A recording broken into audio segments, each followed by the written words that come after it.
Olá, pessoal.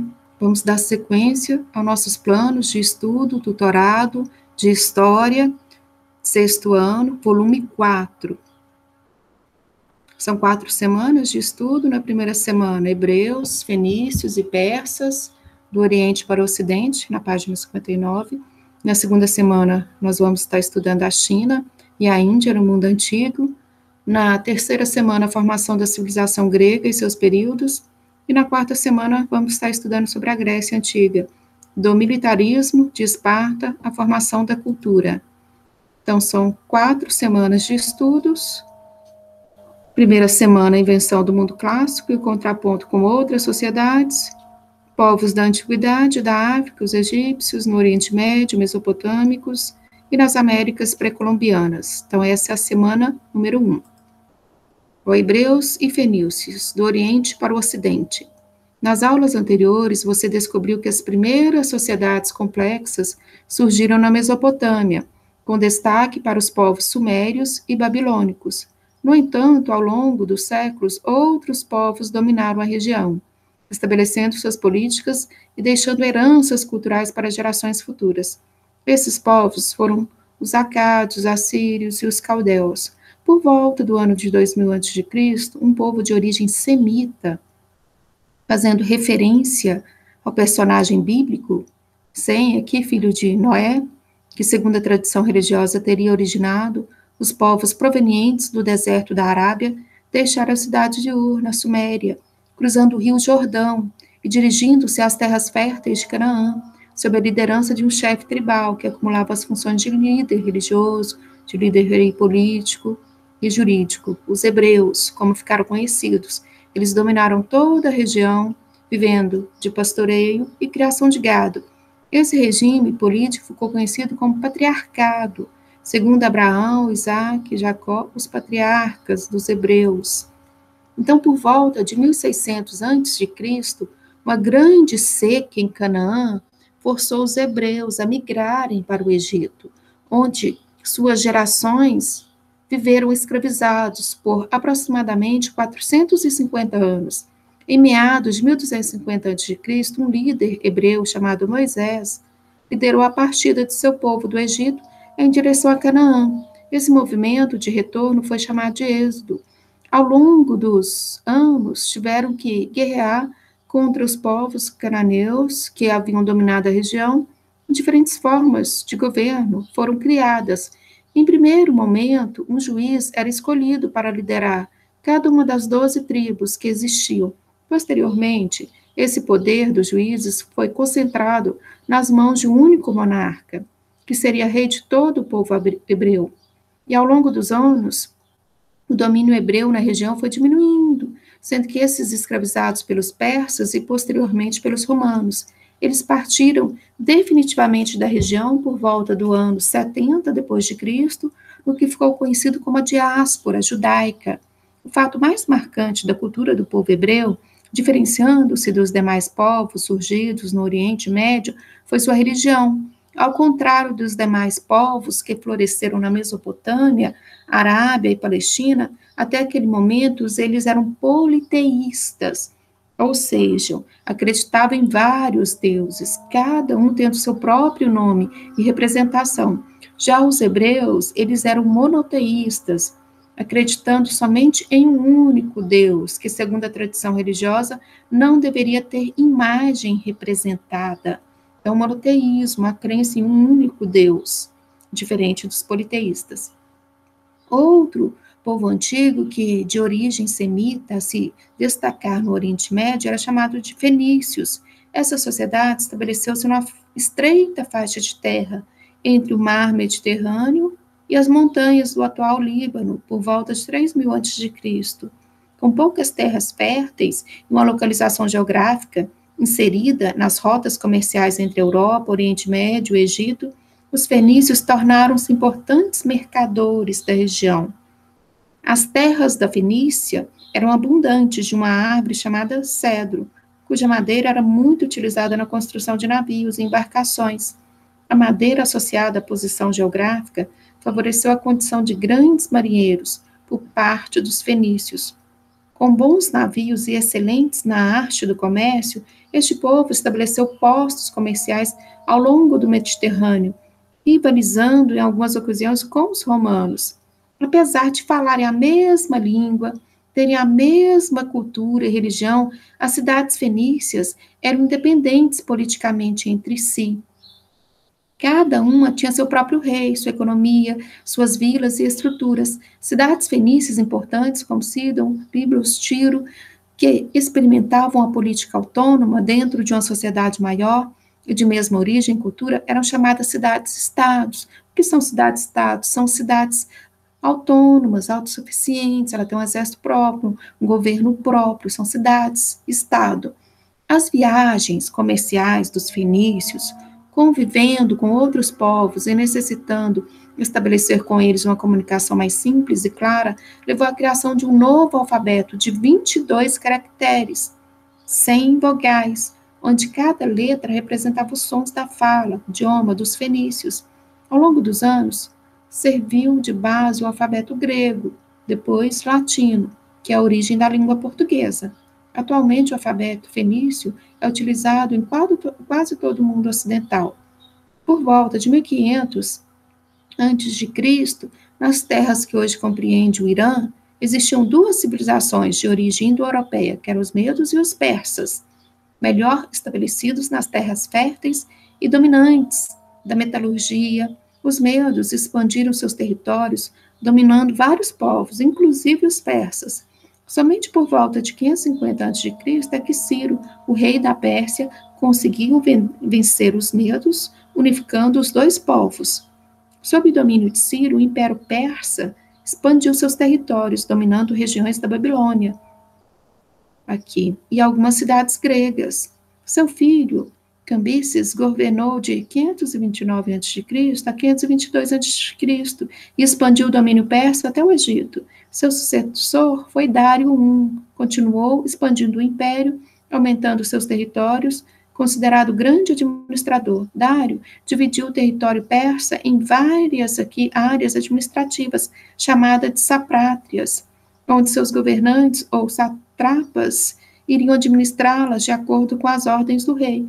Outra grande inovação de Dário foi a adoção de uma moeda única em todo o Império Persa, chamada dárico, facilitando as transações comerciais em todo o território, que abrangia terras desde o Mediterrâneo até a fronteira com a Índia. Para facilitar as relações comerciais e deslocamentos de pessoas, Dário ordenou a criação de uma estrada de 2.500 quilômetros, ligando as cidades de Sardes a Susa. Após Dário ser derrotado pelos gregos na Batalha de Maratona, em 490 a.C., e nunca ter conseguido dominá-los, seu filho Xerxes ordena a invasão das cidades-estado gregas, enfrentando as tropas de Leônidas em Termópilas, em 480 a.C., onde foi vitorioso e saqueou cidades como Atenas. O Império Persa foi conquistando e definitivamente desfeito pelas tropas de Alexandre o Grande, o rei da Macedônia. Estes três importantes povos deixaram importantes legados para as sociedades posteriores. Da religião dos hebreus, com crença em um único Deus, surgiram as religiões judaicas e cristãs. Os fenícios nos deixaram um alfabeto fonético e os persas uma forma de administração de grandes territórios, construindo estradas e moeda única. Bom, então vamos rever aqui, aprendendo os conceitos. O que significa monoteísmo? Monoteísmo, religiões que têm crença, então, em um único Deus. O exemplo é judaísmo, islamismo, cristianismo e politeísmo. São religiões que têm crença em várias divindades, vários deuses. Exemplo, religiões da Mesopotâmia e da egípcia. Cidades-estados são cidades no mundo antigo que, apesar de pertencer a uma mesma sociedade, tinham autonomia política e econômica. Exemplo, cidades fenícias, Tiro, Sidon e Biblos. Então, vamos para as atividades da semana número 1. Bom, tem um filme em animação, O Príncipe do Egito, de 1998, ele narra a história de um líder político e religioso chamado Moisés, que libertou seu povo escravizado das terras do faraó. A partir da descrição do filme e da leitura do texto anterior, responda: o filme conta a história de qual povo da antiguidade? Então, volta lá anteriormente, lá o povo da antiguidade, quais eram os povos aí? Foram os primeiros aí que surgiu a religião ali, o monoteísmo, tá? Ali, dá uma lidinha sobre o povo hebreu. Letra B, como foi chamado o evento desse povo do Egito em direção a Canaã? Então, vocês vão voltar lá no texto, tá? Em direção a Canaã.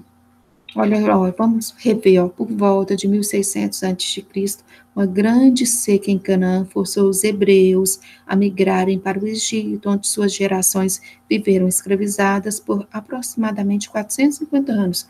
Em meados de 1250, um líder hebreu chamado Moisés liderou a partida de seu povo em direção a Canaã. Esse movimento de retorno foi chamado de Êxodo. Tá, então vamos lá, voltando às atividades para estar respondendo. Volte no texto quantas vezes for preciso para responder o exercício, as atividades. 2. Baseado no que foi estudado até aqui com auxílio do seu livro didático ou pesquisando na internet, responda: o que é uma religião monoteísta? Coloca com as suas palavras, o que significa monoteísmo? Então, religião que acredita num único Deus, como nós vimos ali, o judaísmo, o cristianismo. Então, faça uma pesquisa e anote. Depois, o que é uma religião politeísta? Cite uma religião politeísta. Então, a religião que acreditava em vários deuses, politeísta. E letra C, o que era as cidades-estados no mundo antigo? E cite uma. Então, volte lá no seu texto, tá? Lá, monoteísmo, religião que tem crença em um único Deus, judaísmo, islamismo, politeísmo, já vão acreditar em várias divindades, exemplo, no Egito Antigo. Cidade-estado é uma cidade do mundo antigo que, apesar de pertencer a uma mesma sociedade, tinha autonomia política, tinha um governo próprio, autonomia. Aí os exemplos de várias cidades. Então, anote no seu caderno as atividades. Depois você vai preencher esse quadro, ó, preencha no quadro abaixo a qual povo pertence a cada característica ou informação. O alfabeto fonético, aqui foram os fenícios, foram os hebreus ou os persas, a religião monoteísta, quem eram os responsáveis aí? Primeira religião aí monoteísta, eram os hebreus, ou fenícios ou persas, que adotou uma moeda única. Eram os fenícios, eram eles que eram bons de comércio, lutou contra os gregos em Termópilas, volta lá no texto. Quem que eram os grandes navegadores? Eram os persas, eram os fenícios, e foram escravizados no Egito. Quem foram os escravizados no Egito? Foram os hebreus, tá? Ou fenícios, ou persas. Então, anote no seu caderno. Agora, estamos indo para a semana número 2. Agora a gente vai estar estudando os povos da Antiguidade, na África, Egito, no Oriente Médio, sociedades do Antigo Oriente, Mesopotâmia, Sumérios, Hebreus, Fenícios, a organização da vida coletiva dos povos antigos, suas heranças culturais, econômicas, sociais e religiosas. Tema aqui, a China e a Índia, então, no mundo antigo. Vamos lá. China e Índia, 2 grandes países, 2 antigos povos.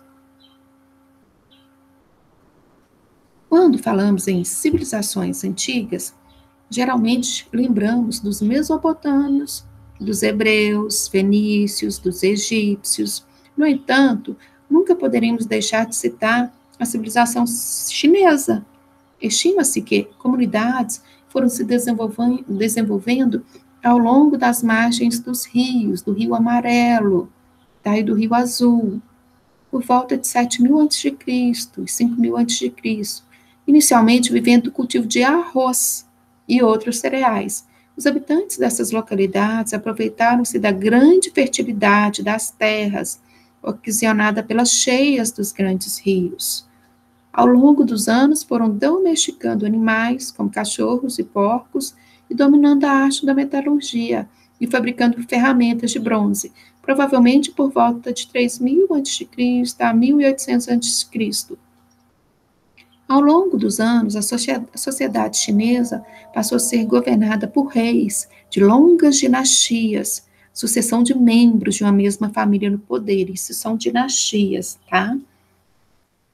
A primeira que se tem comprovação escrita na China é a dinastia Shang, de 1500 a.C., criando um poderoso exército. Expandiram os domínios chineses pela região e, sob seu governo, os chineses aperfeiçoaram técnicas de escrita, tecelagem, de seda e metalurgia. Em meados do século XI a.C., uma poderosa família chinesa de nome Zhou derrotou o Shang e assumiu o poder. Era o início da dinastia Zhou. Durante o governo Zhou, ocorreu uma grande distribuição de terras entre as mais poderosas famílias chinesas que governaram cada região de acordo com seus interesses, desde que mantivessem leais aos Zhous. Ao longo dos anos, essas províncias passaram a guerrear entre si, numa disputa por poder e territórios. Essa guerra foi vencida pela família Qin, unificando todo o território sob o governo da dinastia Qin ou Xin. O reino de Qin ou Xin foi tão importante que originou o nome do país que conhecemos hoje, a China. Após a morte do líder da família Qin, o rei, no ano de 210 a.C., Liu, líder da família Han, assumiu o poder, destituindo do poder, então, os Qin, iniciando uma nova dinastia Han. Lembrando que dinastia é uma sucessão de membros de uma mesma família no poder, tá? Bom, sob o governo, então, da família Han, a China estabeleceu relações comerciais com povos vizinhos, aumentando o poder de sua nobreza e inaugurando uma importante via mercantil com o mundo ocidental, a Roda da Seda. Han foi a última dinastia chinesa do mundo antigo. Após sua queda, a China fragmentou-se em outros reinos, unificando-se novamente séculos mais tarde. Bom, uma curiosidade. Um grande exército feito de argila cozida, que chama terracota, foi descoberto por acidente em 1974, então, século XX, por camponeses chineses, perto da cidade de Xi'an, na China atual. Ao serem desenterrados, foram encontradas cerca de 7.000 estátuas de soldados em tamanho natural e 200 cavalos, todos em terracota, que é argila cozida. Eles representavam a guarda real do imperador Qin, da dinastia Qin.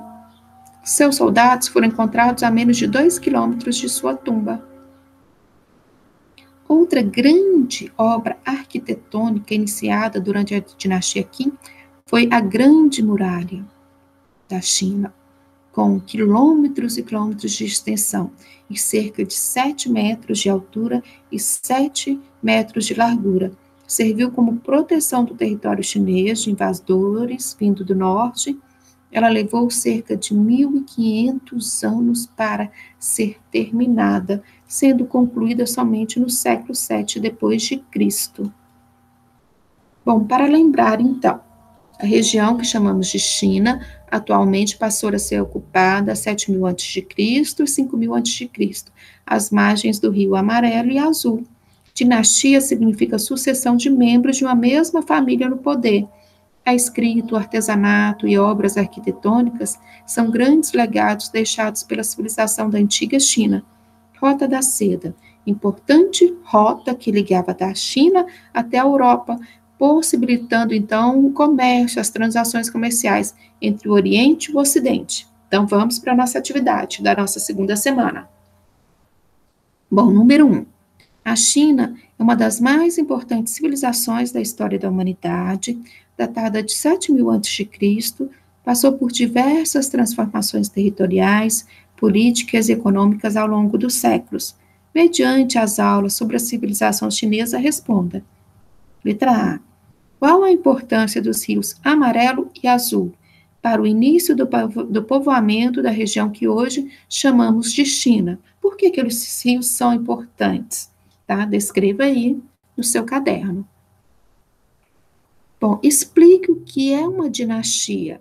Tá? Então, você vai explicar com as suas palavras. É uma sucessão de famílias que vão ficar no poder. Então, explique o que é dinastia. Volta no texto anterior e transcreva. Depois, qual a importância da dinastia Qin? Tá? Quando que foi começado aqui construindo a Grande Muralha? Por que ela foi importante? Tá? Lembra por que a China vai se chamar China? Qual a importância da dinastia Qin para o Império Chinês? E letra D, o que foi a Rota da Seda? Tá lembrando, é uma rota de fazer comércio que ligava a China até a Europa.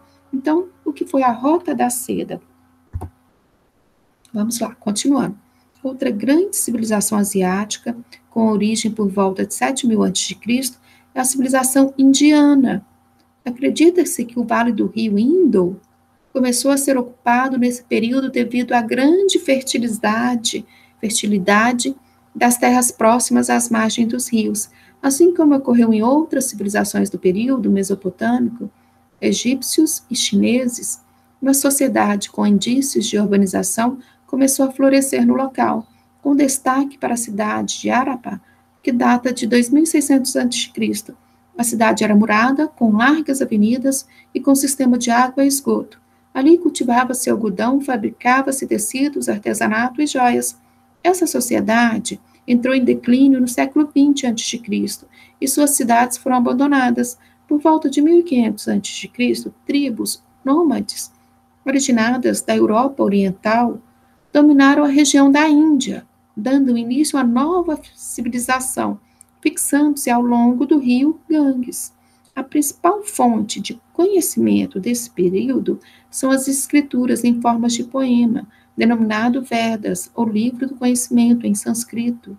Este poema trazia informações sobre o cotidiano da nova sociedade indiana através de hinos religiosos e comentários sobre a natureza local, possibilitando-nos termos ciências dos costumes e religiosidade daquela sociedade.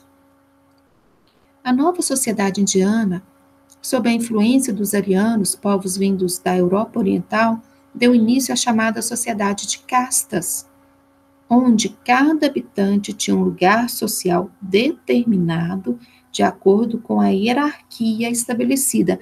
Não era possível uma pessoa mudar de casta, criando um sistema pautado na diferença da desigualdade social. Tá? Uma vez que você nascesse, por exemplo, camponês, você se tornava camponês para sempre, não ia se tornar nobre. Tá? Então, eram castas, eram divididos.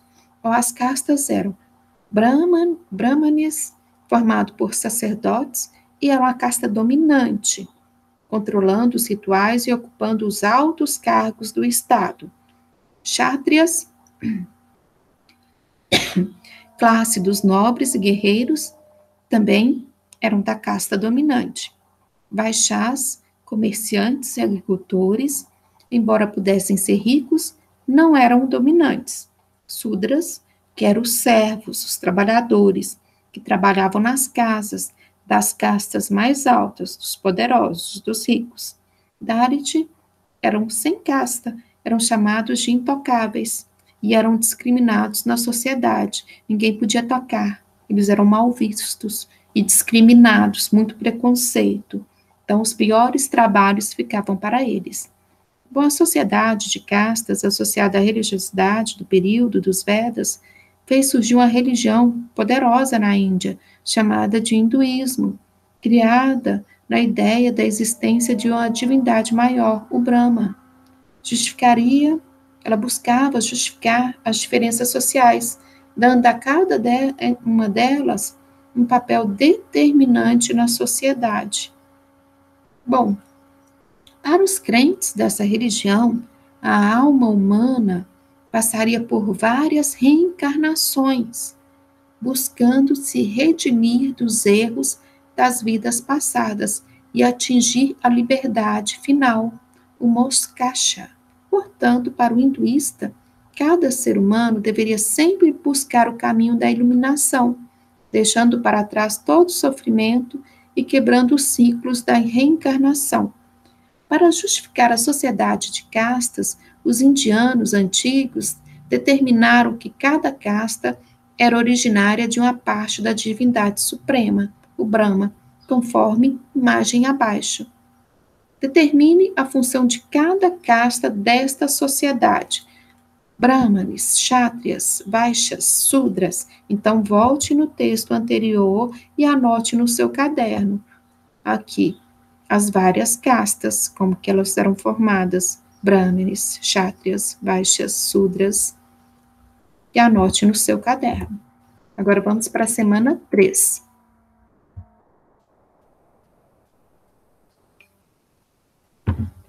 Vamos estar estudando a Grécia Antiga e sua formação, período pré-homérico, período homérico, as cidades-estado gregas, Esparta e Atenas. Tá? Esparta é uma cidade militar, Atenas, nascimento da democracia, a filosofia grega, os Jogos Olímpicos, a expansão militar, as mulheres na Grécia, a religião, a história, a medicina e a arte na Grécia Antiga.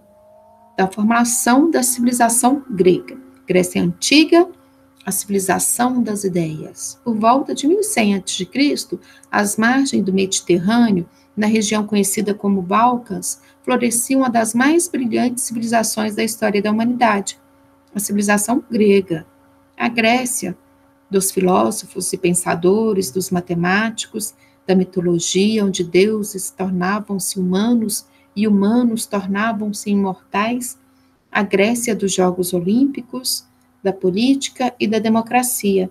Ao longo dos anos, várias cidades-estado gregas destacaram-se por seus feitos, seja na ciência de seus habitantes ou na coragem de seus guerreiros, onde podemos destacar as cidades de Esparta e Atenas.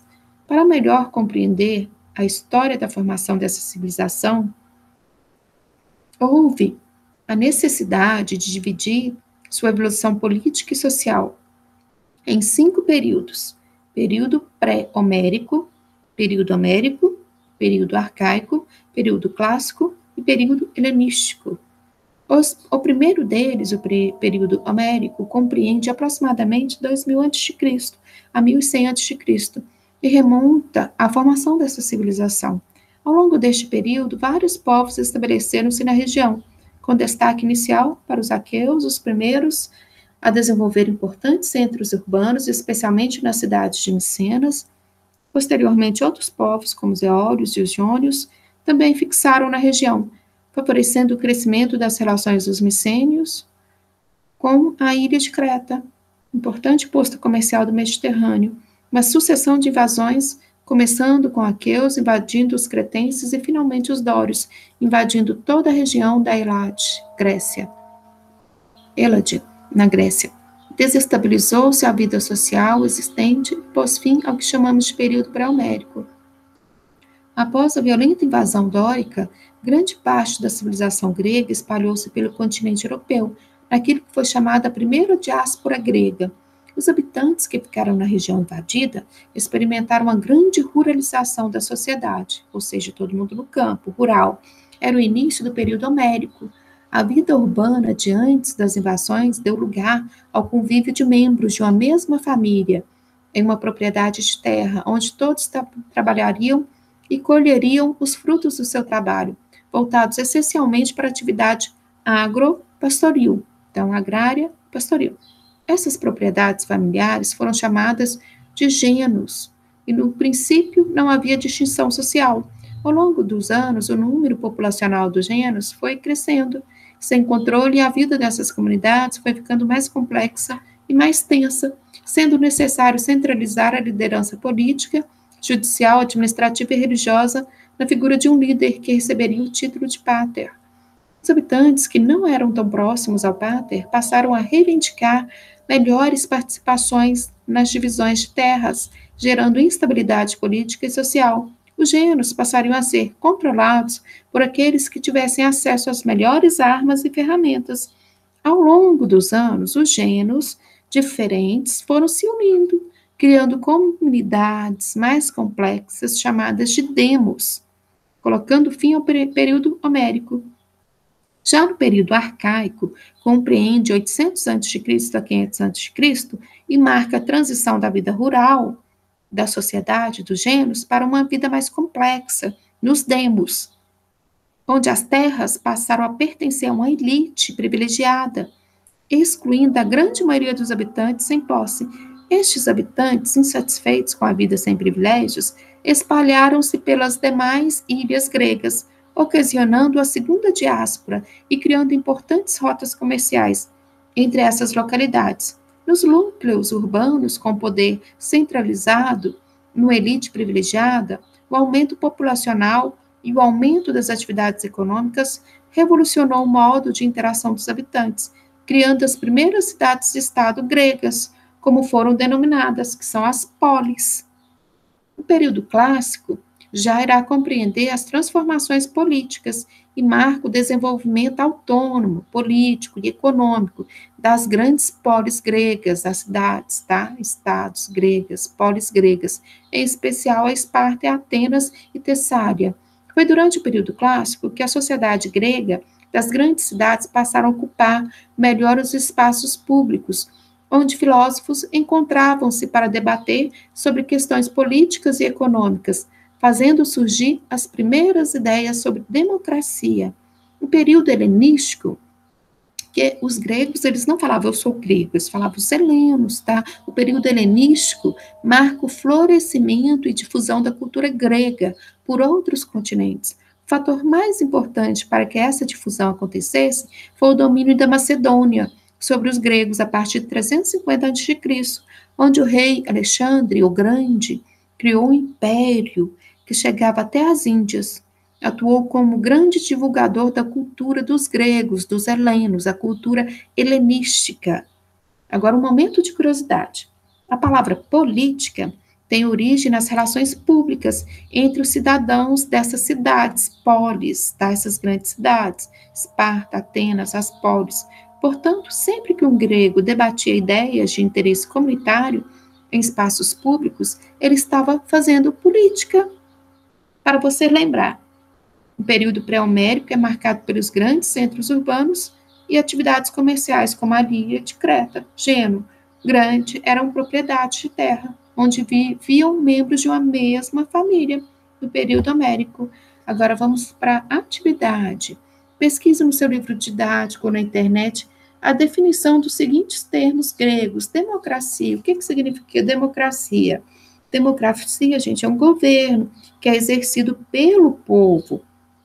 É um sistema governamental e político em que os dirigentes são escolhidos através de eleições populares.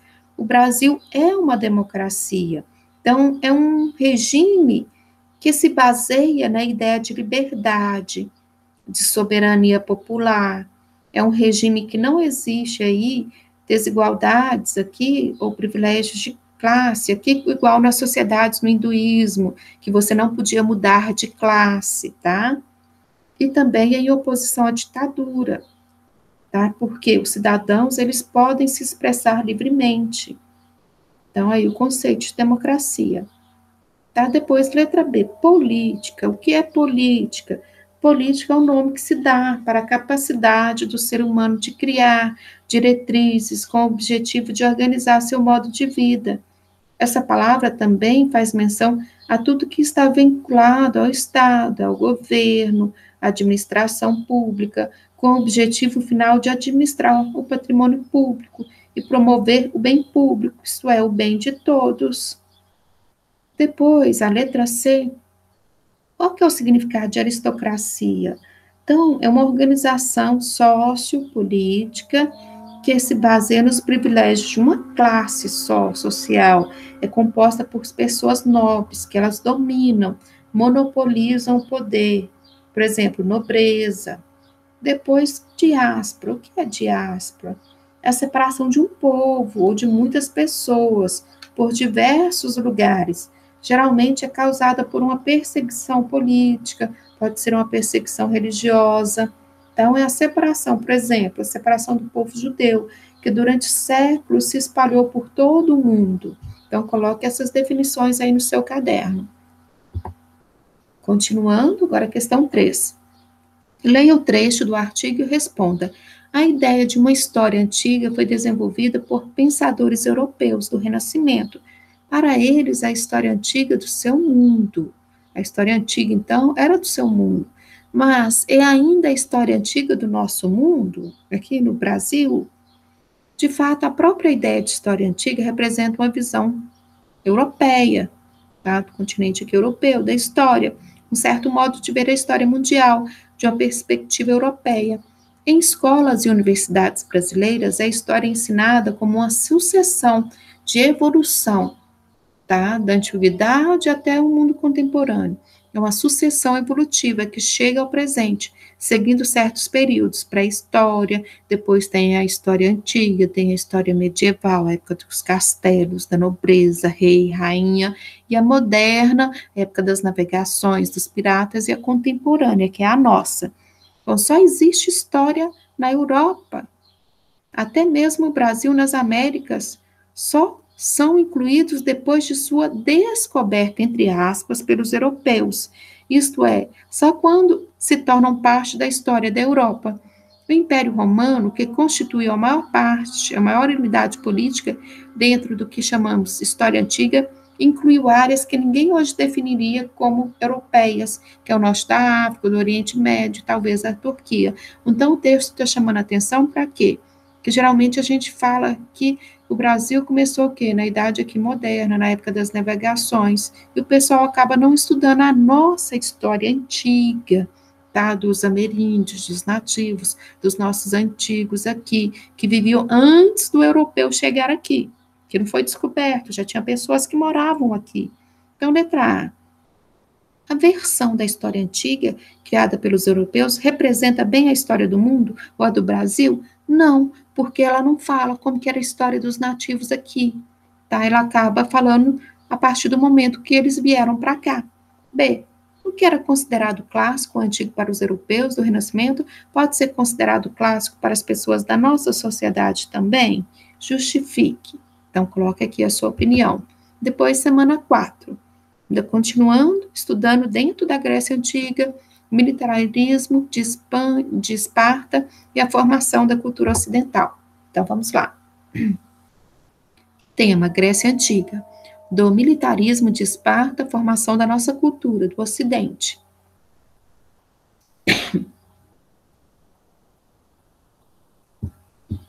A história, o militarismo espartano, a democracia ateniense e as mulheres na Grécia Antiga. A história da Grécia é marcada pelas famosas batalhas de Esparta, com seu exército de bravos guerreiros, pelos intensos debates políticos em praça pública, tão frequentes na sociedade ateniense. E essas duas sociedades gregas não poderiam ser mais opostas em sua estruturação política, social e cultural. Esparta foi fundada por invasores dórios ao fim do Império Pré-Homérico, fixando-se ao sul da região conhecida como Peloponeso. Já Atenas, localizada na região da Ática, era uma cidade-estado da época de Micenas, já realizando atividades comerciais no período anterior à chegada dórica. Os primórdios da sociedade espartana foram marcados pela imposição violenta dos invasores que ocuparam as terras e passaram a controlar todas as instituições políticas. Eles dominaram os antigos habitantes, tornando-os em servos, denominados ilotas, que por sua vez deveriam trabalhar nas terras dos esparciatas, que eram os descendentes dos dóricos e donos do poder, e entregar parte de seu próprio cultivo. Lembre-se, os ilotas, apesar de não serem totalmente livres, não eram escravizados. Em Atenas, até o século VI a.C., a sociedade era dominada por uma aristocracia rural, formada por grandes proprietários de terra, donos de vários escravizados e responsáveis pela aplicação das leis. Esparta era voltada essencialmente para o militarismo, para a guerra militar, e suas crianças do sexo masculino eram educadas desde os 7 anos em Esparta, tá? Cidade da Grécia Antiga. As crianças desde os 7 anos de idade para serem guerreiros, passando por um treinamento doloroso e enfrentando aqui muitas dificuldades, como atividades físicas, dor, fome, frio. Julgavam necessário aprender a ler somente o necessário para exercer suas funções militares. Por outro lado, a outra cidade, na Grécia Antiga, Atenas, os considerados cidadãos atenienses eram incentivados à educação, à escrita, à política desde jovens. Ambas as sociedades, as duas, permitiam a convivência de estrangeiros. No caso de Esparta, os estrangeiros eram chamados de periecos, e em Atenas eram conhecidos como metecos. Nos dois casos, eles não tinham direitos políticos. Em Esparta, somente a elite dos esparciatas tinham direitos políticos, e somente os membros das famílias mais importantes exerciam funções de comando. Esta estrutura social, onde uma parte pequena da sociedade exercia o poder, foi chamada de oligarquia. O que é uma oligarquia? É um governo de poucas pessoas, tá?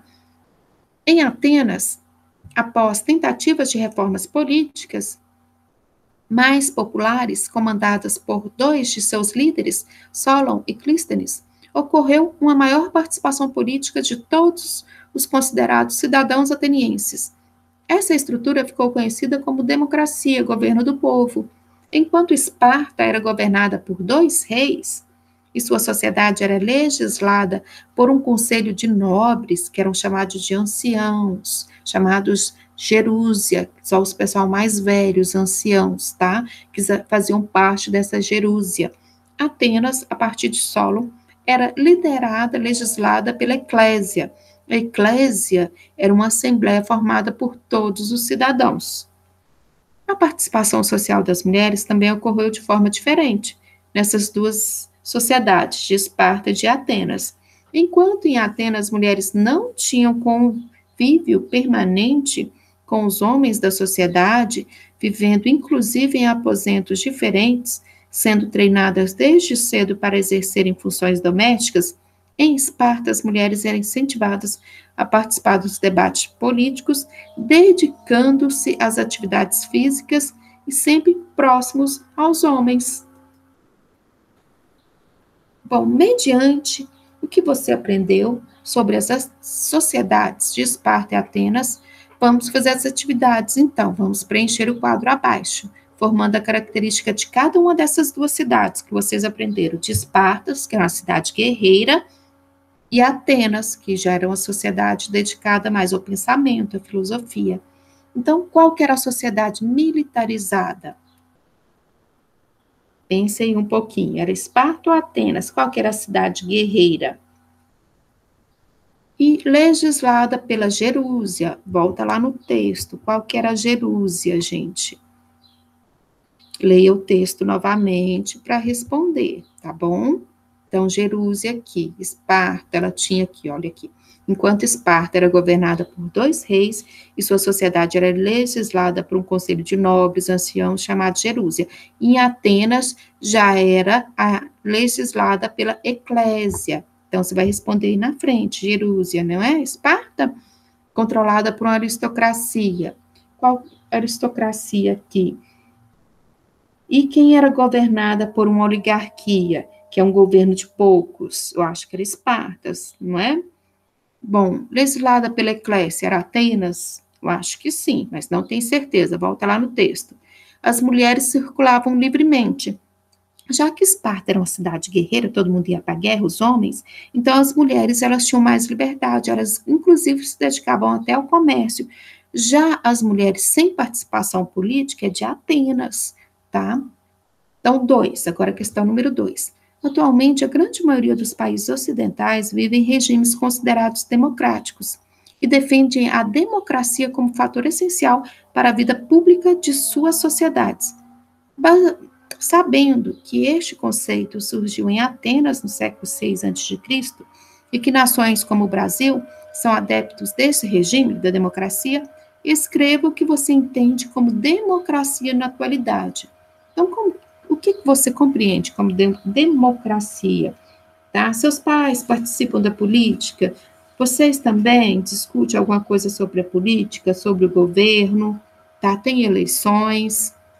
Então, você vai colocar o que você entende por democracia. Vamos lá, agora. Cultura grega, do mundo clássico para o Ocidente atual. Aspectos dos costumes sociais da civilização grega tornaram-se tão importantes para toda a sociedade ocidental que resistiram a séculos de transformações políticas e sociais e estão presentes até os nossos dias atuais em grande parte dessas sociedades.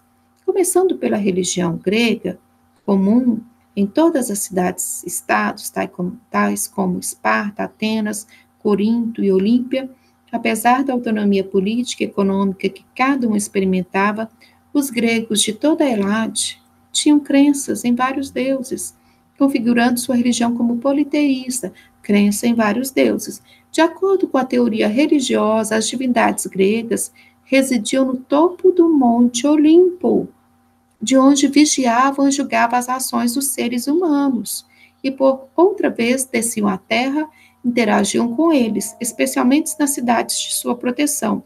Os deuses tinham feições humanas, falavam como humanos, manifestavam-se como humanos, incluindo alguns defeitos, retirando destes a características de infalibilidade comum em outras religiões, o que diferenciava dos demais seres humanos, além do poder sobrenatural, uma vez que geralmente representavam as manifestações da natureza, era a imortalidade. Como exemplo, os três principais deuses gregos eram Zeus, Poseidon e Hades, representando os domínios do céu, oceano e do mundo subterrâneo, respectivamente. Além deles, destacam-se Apolo, Afrodite, Ares e Hera, cada um manifestando um poder e protegendo uma cidade grega. De tempos em tempos, alguns desses deuses vinham ao mundo humano e relacionavam-se amorosamente com os seres humanos, gerando os filhos considerados semideuses e tornando-se grandes heróis da mitologia grega, como Hércules, Perseu, Teseu. O culto aos deuses geraram grandes festividades em homenagem a essas divindades. A maior delas ocorriam de 4 em 4 anos na cidade de Olímpia, em homenagem a Zeus. Nessa festividade, os representantes mais fortes de todas as cidades gregas, homens, disputavam competições de corrida, salto em distância, lançamento de objetos e lutas. A cada vencedor, além da honra e do prestígio, uma coroa de louro. Essas festividades foram chamadas de Jogos Olímpicos. Os jogos eram tão importantes que as guerras eram pausadas para sua realização. Então, se as cidades estivessem em guerra, que era a época dos Jogos Olímpicos, elas paravam a guerra para os jogos e depois elas resolviam seus problemas. As festas religiosas em homenagem a Dionísio, o deus do vinho, ainda no século VI a.C., traziam homens vestidos de sátiros, seres mitológicos, metade homem, metade bode, tocando flautas e representando atos por gestos e expressões. Estava criado o que chamamos hoje de teatro. Então, o teatro surgiu na Grécia Antiga. Os gêneros traziam as narrativas dos heróis gregos, geralmente pautadas pelo atrito humano com os deuses, munidos de dor e sofrimento, sendo chamadas de tragédia, e a outra ridicularizava os vícios da população, ficando conhecidas como comédia. Os gregos ainda se destacaram na arquitetura e escultura, criando estátuas, prédios, sempre pautadas na beleza do corpo humano. As intensas discussões políticas em praça pública, especialmente em Atenas, levaram os gregos a tentar formular teorias que explicassem a vida e o mundo. Surgia assim o que chamou-se filosofia, ou amor à sabedoria. Dos filósofos mais importantes, destacamos Sócrates, que afirmava que o homem só vai compreender o mundo se admitir que ele não sabe de nada. Seu discípulo, Platão, 420 a.C., acreditava que o sentido do mundo estava em compreender a evolução da alma. Aristóteles, que era discípulo de Platão, afirmava que só era possível conhecer o sentido das coisas através de determinações coerentes. Criava-se a lógica. Os gregos também têm contribuições significativas na matemática, na arquitetura, na história, na medicina. Essa última teve seu maior representante, Hipócrates, que determinava que toda vida deveria ser salva, sem distinções de classe. Bom, questão número 3. Filósofo Sócrates, 470 a.C., 399 a.C., em suas pesquisas acerca do sentido da vida, questionando o que as pessoas entendiam como sabedoria, disse a seguinte frase: só sei que nada sei. Diante dessa frase, desse enunciado, responda: o que o Sócrates pretendia explicar ao falar, ao proferir essa frase, só sei que nada sei? O que ele queria dizer com isso? Coloque aí sua resposta. B. Em sua opinião, o ser humano tem conhecimento suficiente para explicar o mundo em que vive? Explique, o que você acha? 4. Qual o maior legado das festividades religiosas a Zeus, que eram realizadas na cidade de Olímpia, na antiguidade, deixou para a sociedade moderna? Existem esportes nos jogos atuais que eram praticados na antiguidade, igual na antiguidade. Eles nadavam, tinha as corridas, jogos de dardos. Bom, o que vocês acham? Bom, querido estudante, estamos finalizando uma trilha de aprendizagem que foi percorrida durante as últimas 4 semanas. Nossas expectativas é que você aprendesse muito com esse material que foi preparado com todo carinho. Esperamos que isso tenha acontecido. Caso tenha surgido muitas dúvidas e questionamento, anote, guarde-os para que o mais próximo possível possam ser compartilhados com o seu professor e com seus colegas quando todo esse período de crise passar. Até lá, vamos continuar construindo conhecimento juntos. Até a próxima. E não vão embora. Agora a gente vai fazer as atividades complementares. Então, anotem aí no caderno de vocês, atividades complementares. Questão número 1. A civilização grega legou diversas contribuições culturais aos nossos tempos. O sistema democrático, a filosofia, o teatro, por exemplo, são criações gregas que existem até hoje e continuam sendo muito importantes em nossos dias. Nos esportes, os gregos foram os responsáveis pela criação dos Jogos Olímpicos. A primeira edição dos Jogos aconteceu em 776 a.C., na cidade de Olímpia. Letra A.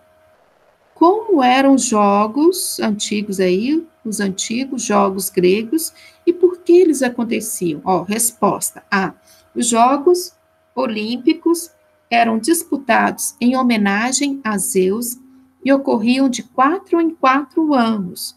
Quando se aproximava a data de sua realização, as guerras eram interrompidas, homens das mais variadas profissões e das mais diferentes cidades viajavam para Olímpia a fim de participar daquele grande acontecimento esportivo, cívico e religioso. Os Jogos Olímpicos tinham um perfil militar e aristocrático. Militar porque repetiam exercícios de guerra. Aristocrático, pois o objetivo de um atleta era se destacar em honra diante de seus competidores. A recompensa pela vitória na competição era simbólica. Os vencedores ganhavam uma coroa feita com folhas de louro e eram recebidos com enorme entusiasmo em sua cidade natal, onde se erguiam estátuas em homenagem a eles. Letra B. Quem podia competir ou assistir aos jogos? Só participavam dos jogos atletas ou espectadores homens. A presença das mulheres eram proibidas de todas as formas. Agora observe a imagem e depois responda. Aliás, observem direitinho a imagem.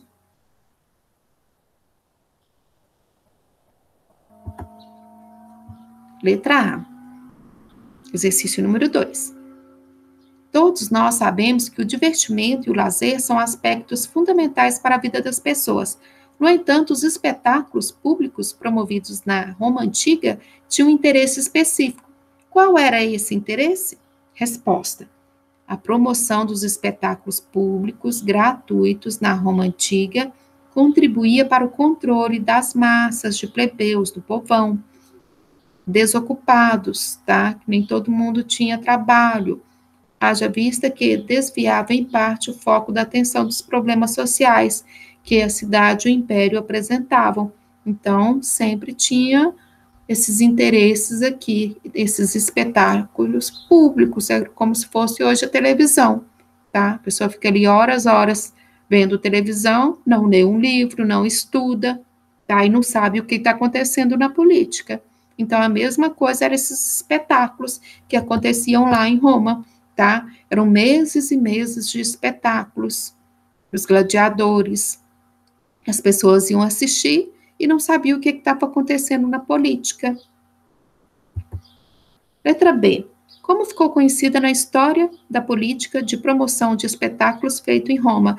Essa política de espetáculos ficou conhecida como política do pão e circo, ou seja, o povão ficava lá assistindo, todo mundo, os gladiadores, lutando, e não sabia o que acontecia na política.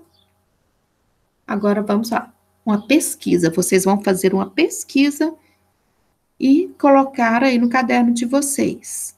Ó, as últimas Olimpíadas foram realizadas nas seguintes cidades: Atenas, Grécia, 2004, Pequim, China, 2008, em Londres, Inglaterra, 2012, e Rio de Janeiro, Brasil, 2016. E que os próximos Jogos Olímpicos terão lugar, era para ser esse ano, 2020, em Tóquio, Japão. Bom, número 1. Explique a origem dos Jogos Olímpicos. Resposta. Os Jogos Olímpicos surgiram na Grécia Antiga e foram disputados pela primeira vez em 776 a.C., na cidade de Olímpia. Esse ano era para ter os Jogos, mas por causa da pandemia foi adiado. 2. Quais são os principais símbolos das Olimpíadas? Explique o significado deles. Os principais símbolos são os anéis, a tocha olímpica, a coroa de louros, o lema olímpico. Os principais símbolos são anéis olímpicos, são 5 anéis entrelaçados de cores diferentes, representando a união dos 5 continentes. A Europa de azul, tá? Os anéis aí, o primeiro azul, a Ásia de amarelo, a África preto, Oceania verde e América vermelho. Tocha olímpica remete à tradicional prática grega de deixar o fogo olímpico aceso durante todo o evento da Olimpíada, representando a paz entre as cidades ou entre os povos. Coroa de louros significa que o símbolo da vitória entre os competidores. Apesar de não ter valor material, a coroa de louros representava a honra e o mérito dos atletas vencedores, né? Hoje em dia você ganha lá sua medalha, seu troféu. Lema olímpico é um estímulo para que o atleta dê o melhor de si durante a competição. Criado em 1894, ele é formado pelas palavras latinas Citius, Altius e Fortius, que significa mais rápido, mais alto, mais forte. Bom, se chegou até aqui, obrigada e bons estudos, tá? Anotem, não deixem de anotar no caderno todas as suas observações, dúvidas, e não deixe de fazer a pesquisa sobre as Olimpíadas. Um abraço e até a próxima!